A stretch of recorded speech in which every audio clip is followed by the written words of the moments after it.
This episode is brought to you by SPI Logistics, the premier freight agent logistics firm in North America.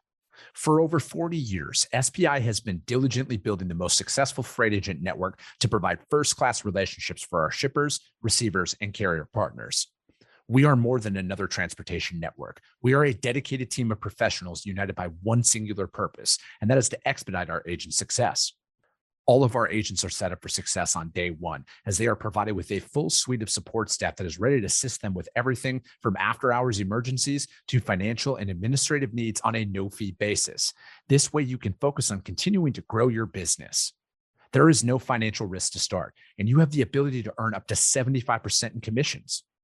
If you are looking to take control of your financial future and build your business with the backing of one of the most successful logistics firms in North America, visit www.spi3pl.com to learn more.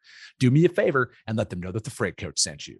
What is up, ladies and gentlemen? We are back. We are live. It is the Freight Coach Podcast, the top podcast in transportation, coming to you guys every single weekday, 8:30 a.m. Pacific, 10:30 Central, to break down some industry headlines. But most importantly, you guys provide some actual insight into what you can do with all of this information. You know what? You guys have been doing so many of these shows. I lost my own train of thought here. And that's just the realities of doing anything. But you guys, it's Friday. We're changing it up completely today. I'm going to be doing my freight lane analysis here, but we're going to jump in and talk about topics that have nothing to do with freight. But most importantly, like, how do you overcome some real stuff? Because what really resonates with me is people who've gone through real stuff, right? Like real adversity, real situations, not made up. And that's what the older I get, and I feel old saying that, but it's the truth. The further along in life I get, I think a lot of our worst days are kind of made up. Like, I'm not saying that they're not bad days, but like, comparatively speaking, it's not as bad as you'd think in that moment. But most importantly, you got to overcome a lot of that stuff. But we're going to get into that here in just a minute, you guys. Today, it's Friday. It's Flatbed Lane Analysis Day. And my friends over at DAT are powering this. You guys, it's This Week in Freight, powered by DAT. And if you want your lane broken down here on the show, I need you guys to email my team, podcast@thefreightcoach.com, and we will break it down for you guys. Again, I just need shipping city, delivery city, and trailer type. All right. Dry van, reefer, flatbed. We do that. I'm not going to tell you guys what to quote. I'm just going to show you guys the similarities that happen on these lanes year in and year out. But most importantly, when we identify some of these things, how do we bring it to our customer? So this one, you guys, is Atlanta, Georgia to Indianapolis, Indiana. First and foremost, you guys, this is a power lane of power lanes. We move this lane out there. Everything you're going to be seeing on this graph is like extremely accurate. But, again, when I'm going through and I'm assessing lanes, miles, that's the first thing I always look at there, because transit time is everything. And especially if this is a Friday to a Monday move, this is going to be exponentially more expensive than a Monday through a Thursday, because again, that 500 miles, that's the general rule of thumb for solo drivers out there. They get about 500 miles in a 24-hour period. But this one in particular, you guys, this one's on the up and up. All right. If we look at the 1 year mark on this, it's $15.50 out there. So it's been running at about $3 a mile. And right now it's pushing $4 a mile. And you can see this spike that goes along with it. All right. So if you're looking at seasonality of this, you guys, February of 26, and that one fell off. But I mean, it's been on the up and up here, because about a year ago at this time in March, it was at $12.50. And then in March of this year, it's $600 higher. And you might be asking yourself why. I think a lot of that, again, I've said it numerous times on the show, you guys, fuel is driving a lot of this capacity tightness. All right. I know every broker out there has every algorithm on what they think drivers should charge on when fuel goes up, but that's just not the reality of how it works. And if you've never owned a trucking company and you've never had a fuel bill, I really don't personally want to hear your opinion on what people should charge in that, because it's that theory in a controlled environment is always a lot easier to execute upon, as opposed to you being at the pump out there. But again, fuel is a main driver of this out there. And I look at it as that's going to continue to cause capacity tightness, because it's going to force guys to continue to park their fleet, because they just can't afford to run their operations. And, if we're looking at it right now, I mean, even within the last 7 days, you guys, this lane's touching $2,000. All right. So it's one of those ones where this one is going to continue to rise. I think rest assured though, if this is the lane that you're running out there, and again, I know there's still a lot of capacity that's out there. It's just going to be a little bit more expensive than what you're used to provide, to being able to move it for. And if you have all in contracted rates out there, this is one of those times where, again, I would still continue to honor that rate because contrary to what you see out there on the internet, you guys, not everybody's going to want to raise their rates right away. And then they're just going to give you more money. I mean, I wish it was as simple as just pay me more money, but that's just not the reality out there. But the way that this lane is trending, I would like to see how the month of April works out, because my gut is a lot of these carriers that maybe parked their fleet for a couple of weeks in March, they were doing that when the initial fuel spike happened, and they wanted to see if rates caught up.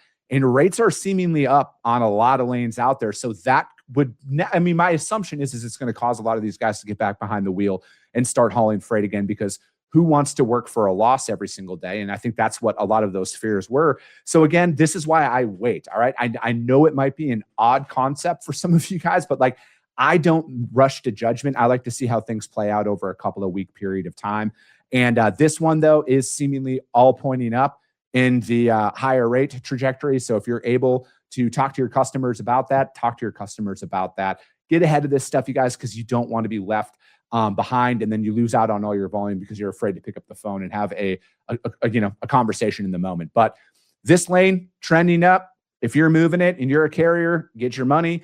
If you're a broker out there and you have contracted rates or truck in hand spot market style rates, it might be time to talk to your customers about raising that if you haven't already. But that is This Week in Freight, powered by DAT. You guys, flatbed, Atlanta, Georgia to Indianapolis, Indiana. It's on the up and up.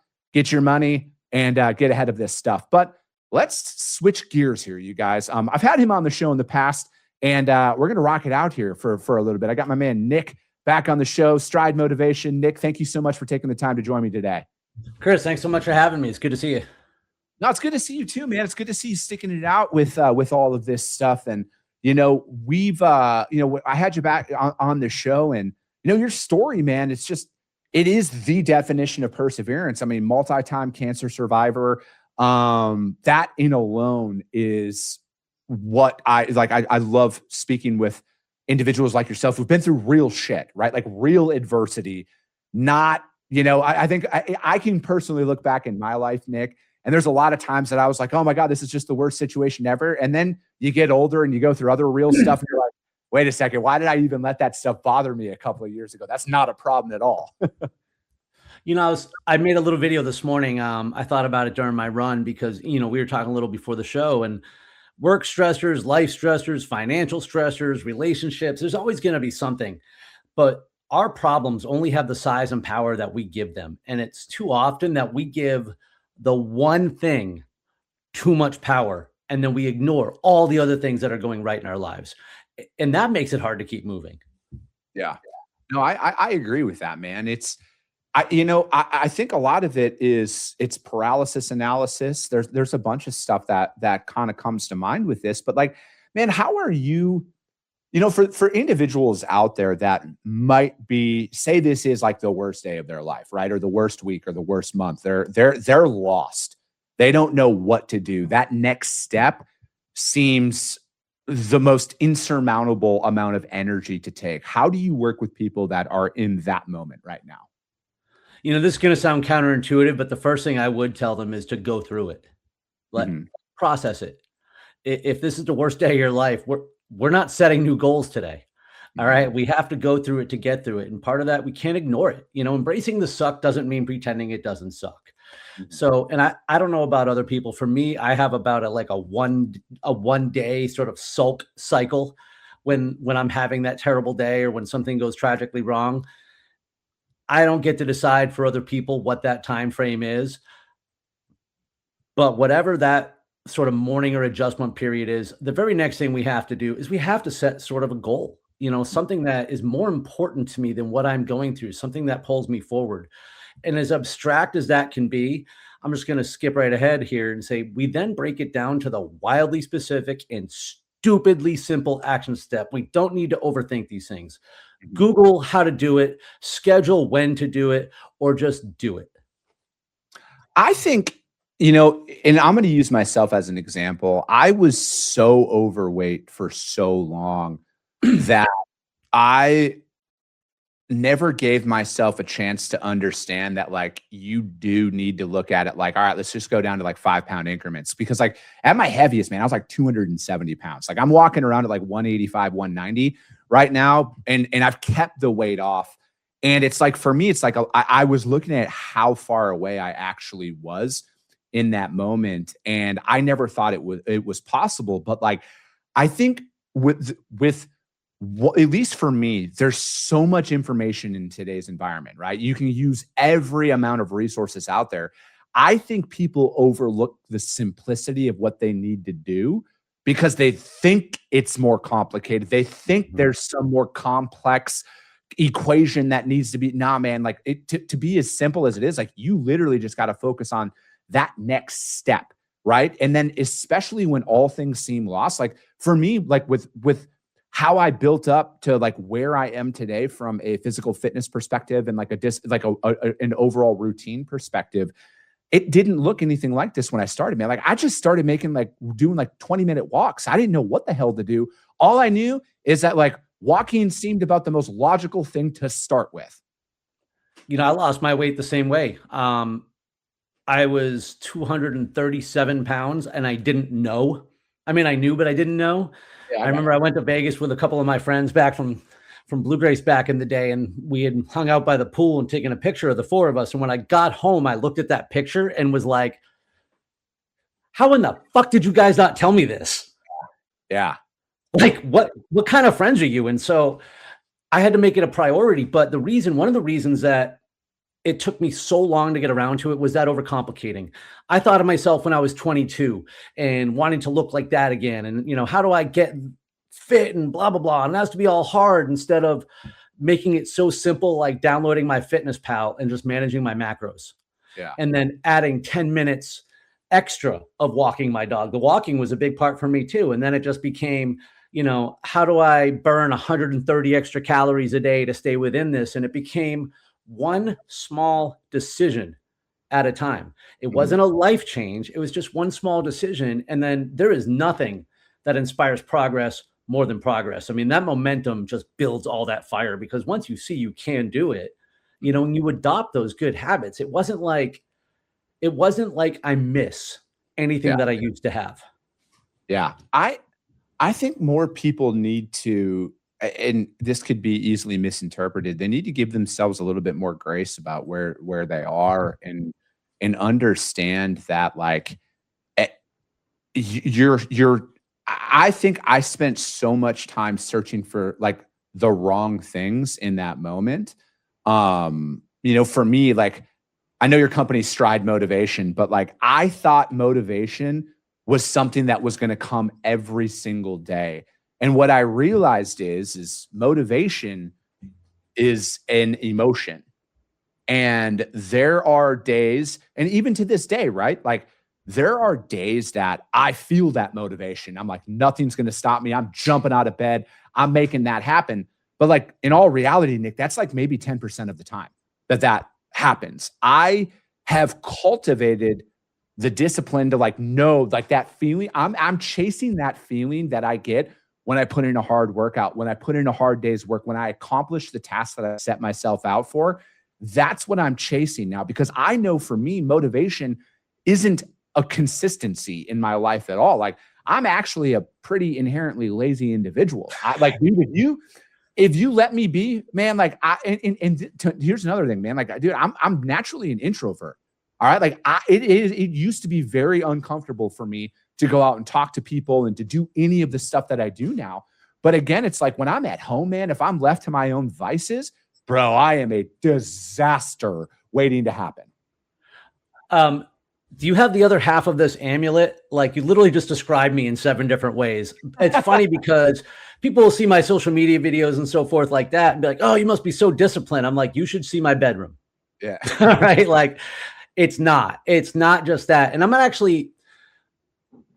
not challenging this line of thought, but I want to reframe this concept of motivation because, I see people talk all the time, motivation over discipline or discipline over motivation and blah, blah, blah. And you're right when it comes to defining motivation as that feeling. But I'm going to drop another one here. I'm never motivated, like never, like almost never. There's no feeling that I'm just going to go like, yay, I'm fired up to go. No, there might be some passion behind it, but I have a motivation. I have a purpose that is driving my behavior, that has created the activities, that has then created the habits, which have become a discipline through consistency. So discipline does not exist without there first being a motivation. What is that thing what is that goal? What is that purpose? What is that thing that we want to achieve? And that's why it's so easy for me, honestly, to do what I'm doing now. Am I like ghosting out here? Is that the light coming in? When I'm doing Ironman training, it's not like I wake up motivated to go run 15 miles or bike for 2.5 hours or whatnot, but I'm committed to that race. And so the process is where I'm going to see the results and the transformation from. Yeah. And I look at a lot of this and, to draw some parallels with like selling or cold calling and stuff like that. And again, I think a lot of people need to be honest with themselves about what is it that you're actually trying to accomplish? Because, I just made a post about this morning about, because every business I've started, I've started 3 companies. I've had 1 successful exit and I'm still running 2 of them. But all of them had 0 customers, 0 revenue, 0 guarantees. There was no, hey man, when you're up and running, let me know, we'll get you going. Like there was nothing. And I never understood how much effort and work it took to get something off the ground. And this is where like that overcomplication thing comes in. And, I look at, there's so many parallels to, at least for me, there's so many parallels between building a business or a book of business and like working out for the first time, because we all suck when it starts, right? Like there is the only perfect plan for me is showing up and like figuring it out as you go. This is just what works for me. And this is why I always try and tell people, like, just like hey, just go walk for 20 minutes. For example, Nick, why don't you just make 5 cold calls? If you've never made 5 cold calls consistently, just make 5 a day every day for the next 2 weeks. Just start there. And I think so many people go in and they're like, I got to make 100 cold calls every single day. They might do it for 1 or 2 days, but then they fall off and they stop doing it. Just like with working out, right? Hey, I'm going to go from sitting on the couch, not doing anything to I'm going to go run 5 miles today. I'm going to weigh out and I'm going to eat grilled chicken. And you're making that uphill battle even fucking harder to accomplish. Yesterday around 4:00, and I was having one of those days where my head had too much time to get it, to rattle around. And so I was getting burnt out and I was getting tired. And, when people ask me how I spend my time, it's sales. That's what I do. So my life is no different now than it used to be, just selling a different product. And so like salespeople, I can get a little discouraged but I have to keep going, right? I can't be like, oh, screw it. I've got a salary. I'm okay. I've done enough today. I have to do the next thing. But I was in this like overwhelmed, overcomplicating, like straitjacket. And so get this, I got on ChatGPT and I told it exactly what I just told you. And I said, I need you to give me one simple activity. Give me one organization to reach out to, one person to reach out to, and one method to do it. That's it. Like, tell me the one next activity that I can do right now. Yeah. And in that 30 minutes, I was able to reach out to like 5 other places that I hadn't reached out to before. For all I know, that's the one I need. But more importantly is I didn't let it win. Mm-hmm. Mm-hmm. No, and that's, kind of back to, it's like when, the topic of the show almost of like, like redefining grit, redefining how you're attacking this stuff. Because I think for me, the biggest thing is I tried to overcomplicate what I actually needed to do in that moment. And I overlooked where I actually was, right? Because I think a lot of us have that vision in our head of what we want to become. But you don't understand that like there's a process to get there. And I think the sooner you can accept that, like, hey, I just got to start with this one step forward, and that's the right step to take in that moment, because it's not always blowing up your entire life or your entire routine or whatever you want to call it. To me, it's like it's doing what you know you need to do. Because like I might be crazy, Nick, with this. I think everybody knows exactly what they need to do. Like everybody knows exactly what they need to do. Maybe it's, hey, maybe I shouldn't be drinking 7 days a week, or maybe I should be, cleaning up my diet a little bit more. Maybe I should just start going for a walk, or maybe I should be making those 5 cold calls or those 10 cold calls, or maybe I should be following up with that person at a higher level than I currently am. I think deep down, we all know what we need to do. I just think we've programmed ourselves to find every excuse on why it won't work, that we don't stop to think about, like, what if it does work if I do this one thing?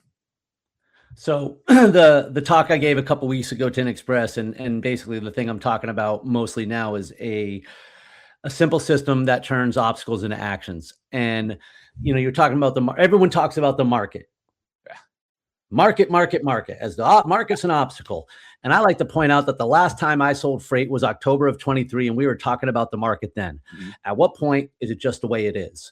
When we don't clearly define the obstacle, which starts what you said earlier about what is it that we want to achieve first, and then clearly define what is standing between us, we end up just fighting shadows. When we don't know, or at least won't admit to ourselves what it is that we need to do differently than we are already, that's when we begin to make excuses and start building identities around the excuses that we're living. And, you talked about this a couple times, and I love this because I talk about it a lot. Michael Lombard talks about it a lot. It really should focus on the who you want to be, because that's the person that we're working on every single day. And I've seen this 100 times, and I bet you have too. The worst thing that can happen to a new broker is to get a big account early. And I mean the worst thing, because they get that transaction, they get that money, they sit on it for a minute, and then they think it's that easy. And then they can never do it again until they circle the drain and burn out. Because it is a process. You're building something. I love it when I actually talk to somebody and they're like, dude, you just missed our conference, or, hey, we're holding off this year. And I'm like, you know what, Chris? I'm going to be at this for the next 40 years. That's okay. Mm-hmm.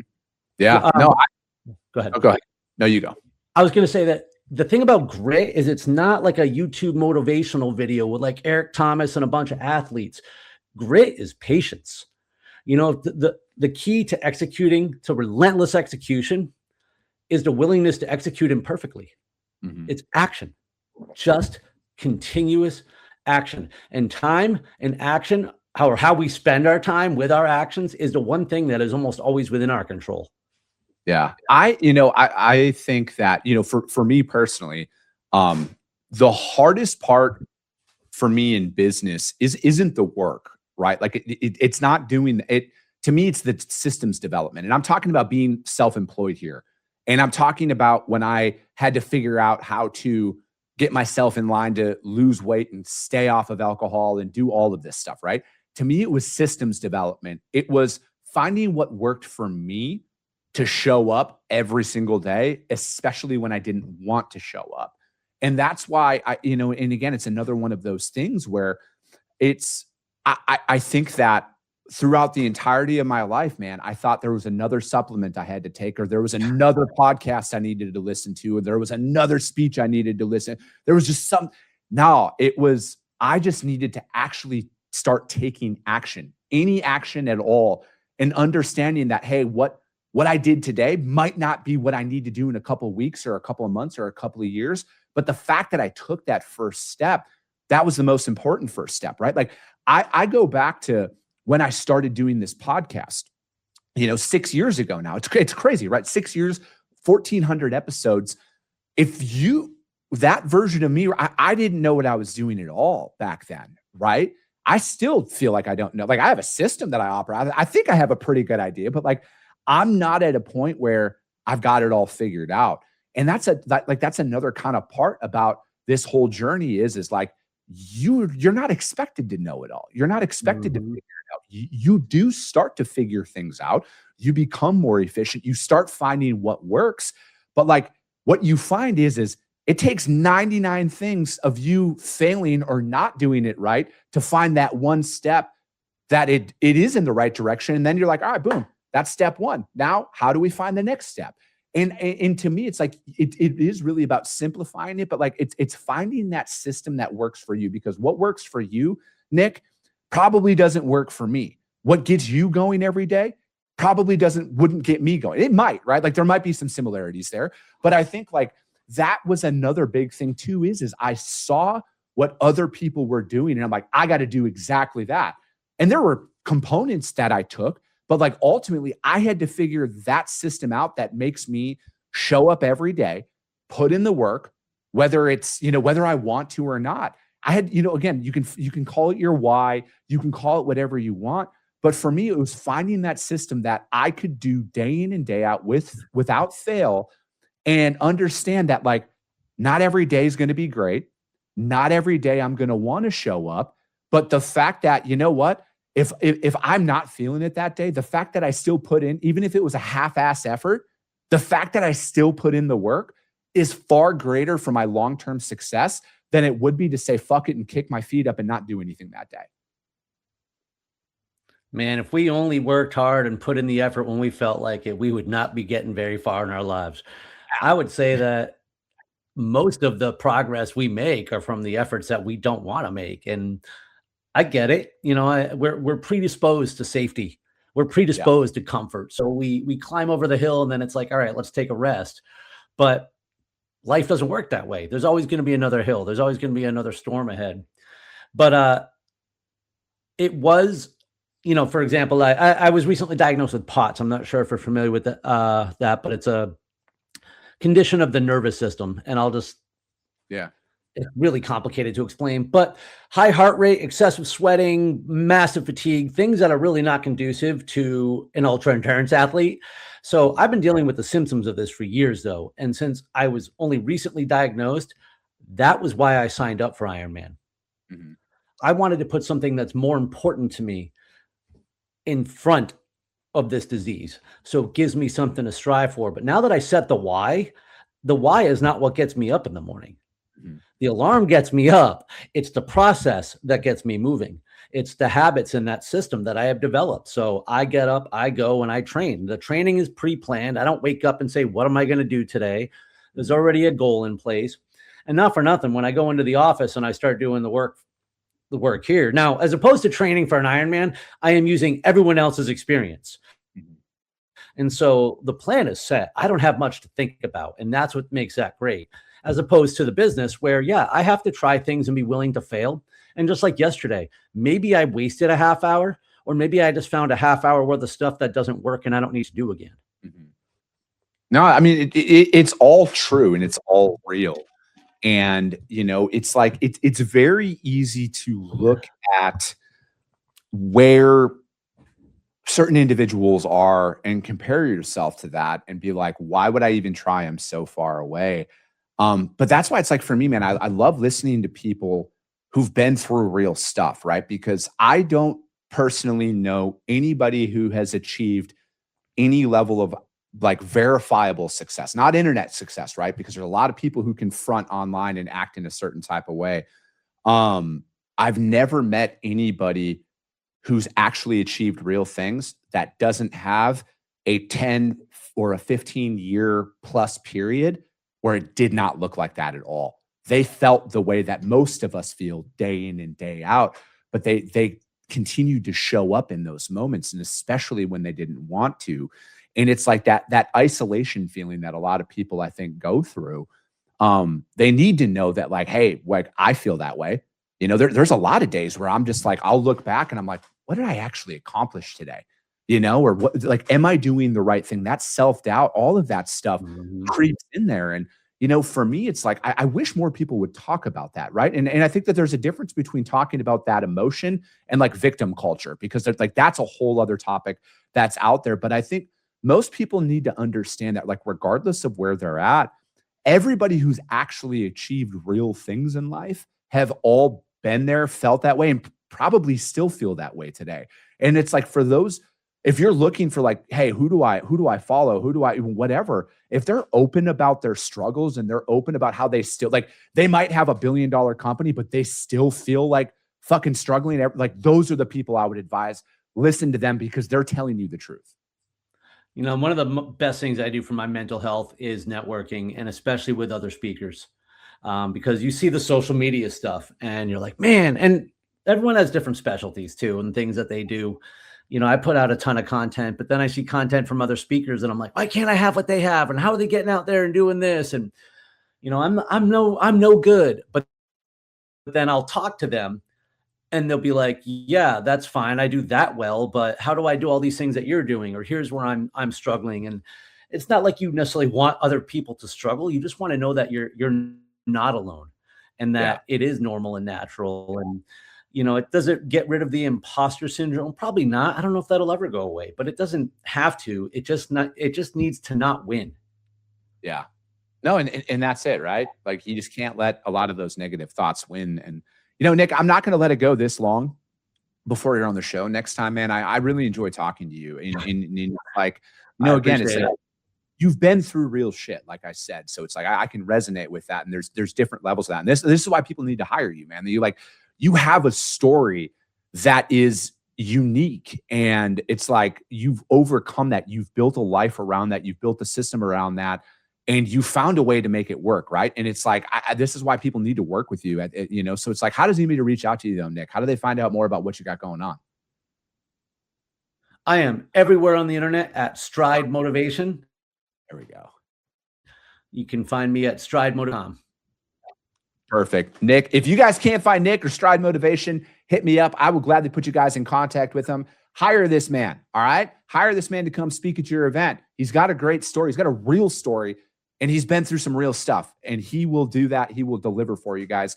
That's going to be it for today. I appreciate you guys. I love you guys, and we'll be talking to you soon. Came back with a bang.